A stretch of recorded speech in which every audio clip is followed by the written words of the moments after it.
zweite Tagestour, zweiter Teil vom Video. Ich bin der Willi und erzähle dir, wie es mir da ergangen ist, wo ich von Labtüchby weiter Richtung Meer runtergefahren bin.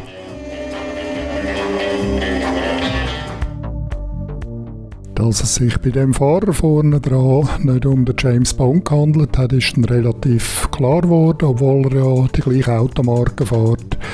Es hat weder gequietscht in der Kurve, noch ist geschossen worden. Es war einfach eine gemütliche Fahrt Richtung Abtei gewesen.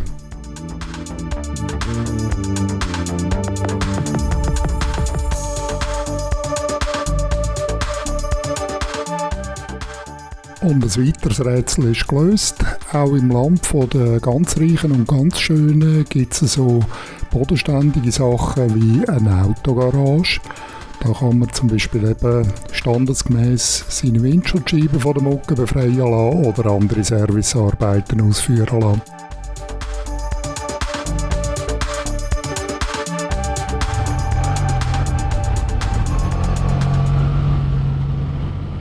Und bei der Zufahrt ist mir dann schon mal ein erstes Einführungskürzchen im Kolonnenfahren gegeben worden.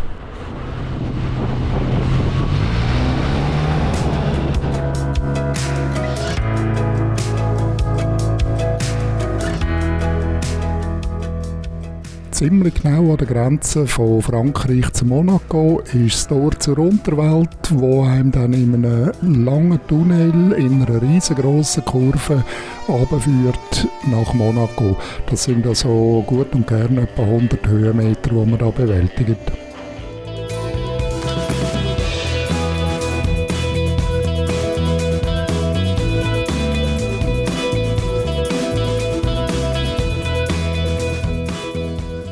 Wenn man sich vor Augen hält, wie viele Tunnel und Ausgänge und Parkgaragen, Zufahrten, dass man da sieht, kann man sich etwa vorstellen, dass der sichtbare Teil von Monaco nur ein kleiner Teil von der ganzen Stadt ist.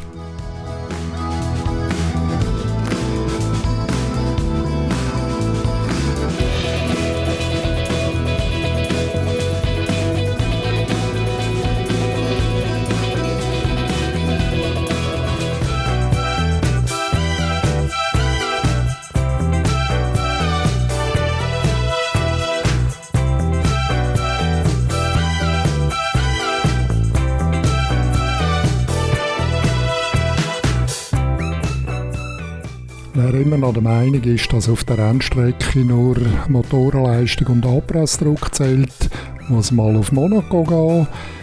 Da ist mindestens 365 Tage im Jahr sind nicht die schnellen Fahrzeuge die schnellsten, sondern es führt einfach nichts an einem Roller vorbei, der motiviert gefahren wird.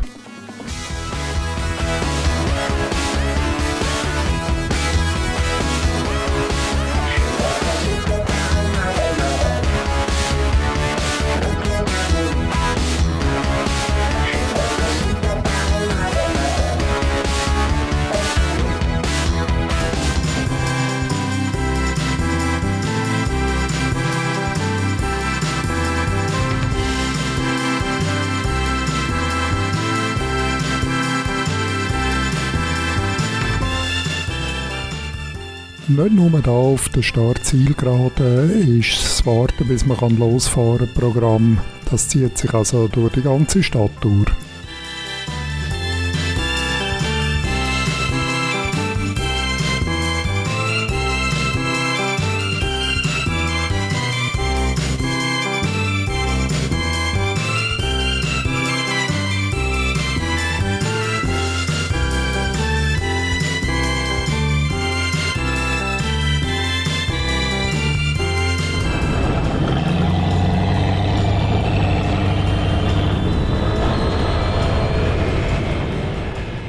Und schon kurz nach dem Start Richtung Casinohofen bin ich überholt worden, gerade zweifach.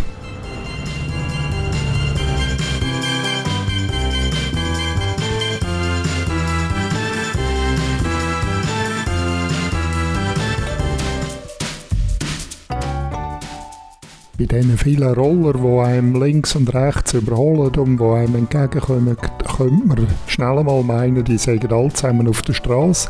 Aber es hat eine riesige Ladung weitere Roller, die noch parkiert sind. Wenn dann die auch noch losgelassen würden, das wäre ein riesiges Chaos.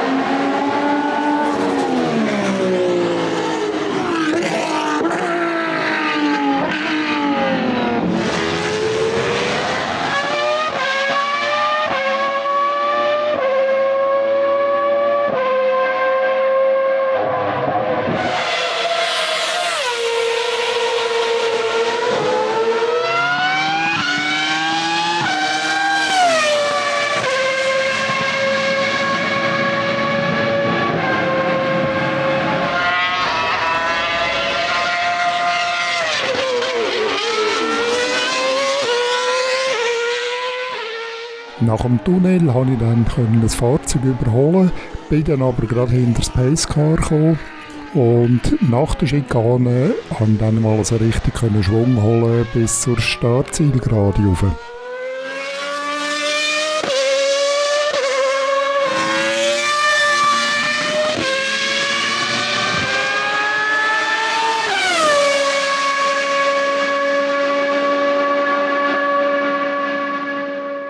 Ja, und da war wieder das gleiche Bild wie bei der letzten Runde.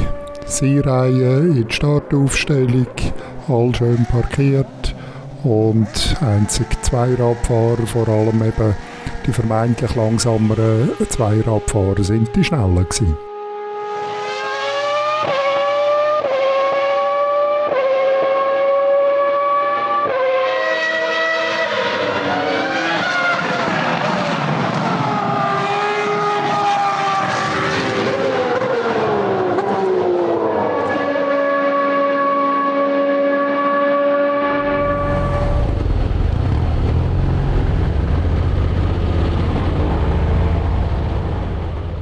Durch ein paar Überholmanöver konnte ich dann meine Rundenzeit gleich noch ein bisschen aufbessern. Bin dann weitergefahren, Richtung Mirabeau, dort Hagedorn ab.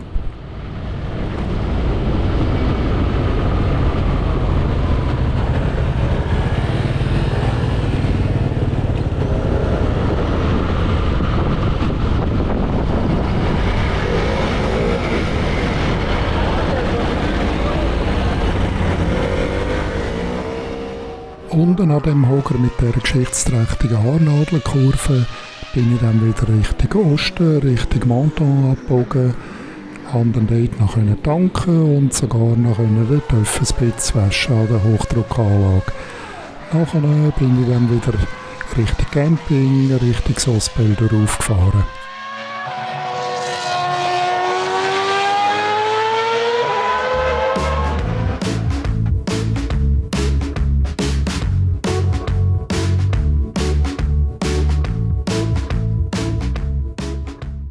In Sospel habe ich dann gemerkt, dass ich meine Kreditkarte nicht mehr habe.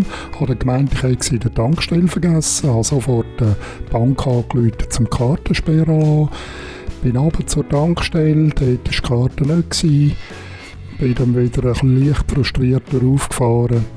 Habe dann am Abend glücklicherweise gemerkt, dass ich die Karten einfach in einem anderen Ort versorgt habe.